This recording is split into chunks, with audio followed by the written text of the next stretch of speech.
Pag-usapan natin ang skipjack tuna o mas kilala sa tawag na tulingan at bangaw naman kung tawagin dito sa amin. Salamat Lord sa biyaya. Yap, isa siyang celebrity sa mundo ng dagat. Wow! Alam nyo ba, ang skipjack tuna ay kayang lumangoy ng 65 km per hour?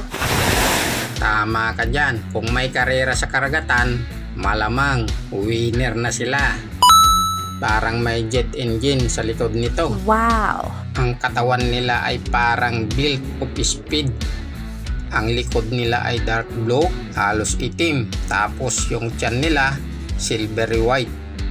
May mga guhit-guhit sa gilid. Passionista rin pala sila. Wow! Di lang mabilis, stylish pa, pang red carpet sa dagat. Alam nyo pa, tumitimbang ang skipjack ng 3 to 10 kilos bawat isa.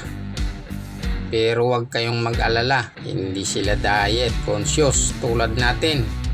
Saan ba sila nakatira? Spoiler alert, hindi sila mahilig sa mababaw. Skipjack tuna prefers deep waters tulad ng mga tropical at subtropical na karagatan. Minsan lumalangoy sila ng malapit sa surface kapag naghahanap ng mga pagkain nila. Imagine, sa sobrang lawak ng nilalangoy nila, feeling ko ang Google Maps nila ay laging updated. Kung may house address ang skipjack tuna, ano kaya? Under the sea, where it's weather. Now, let's talk about food. Ang skipjack tuna ay siksik ng protein. Laman pa lang, pinkish red na. Pero hindi lang masarap, healthy pa, full of omega-3, fatty acids. Sobrang perfect pang lunch o dinner.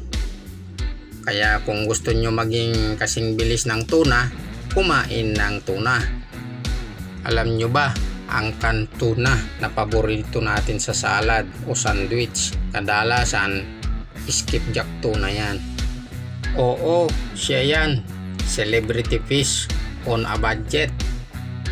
Pero hindi lang sila basta pagkain, guys, ecological heroes din sila.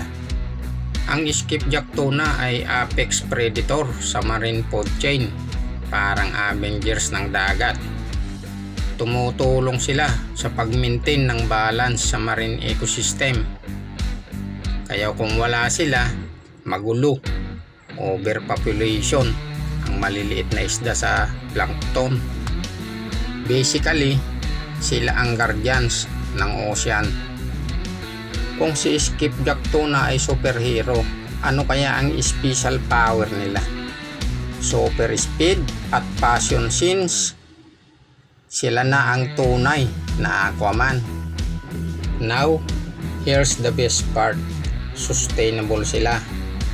Unlike ibang tuna species, mas madali silang dumami, kaya hindi sila endangered. Sa dami nila, parang sila na ang rice ng dagat, laging may supply. So every time na kumain kayo ng canned tuna, you're actually helping the environment. Sa kabuuan, ang skipjack tuna ay hindi lang masarap at healthy. Isa rin siyang key player sa ating marine ecosystem. At ang pinakamaganda, sustainable sila. Kaya we can enjoy them without guilt.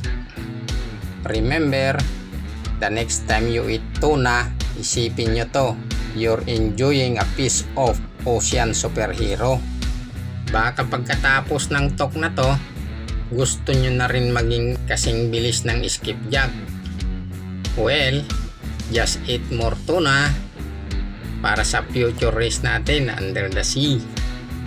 Maraming salamat sa pagkikinig.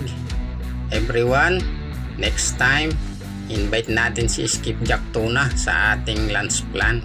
Okay? Shout out sa FBNSS, sa Valentin family, sa Salvador family. Shout out din sa ating makinista, si Kubkuban Vines. Salamat nyo. Shout out sa ating mga kasamang tripulantes, Mag-iingat tayo lagi. Kung mahilig ka sa mga ganitong videos, huwag kalimutang mag-like, comment, share, at mag-subscribe na rin. Maraming salamat!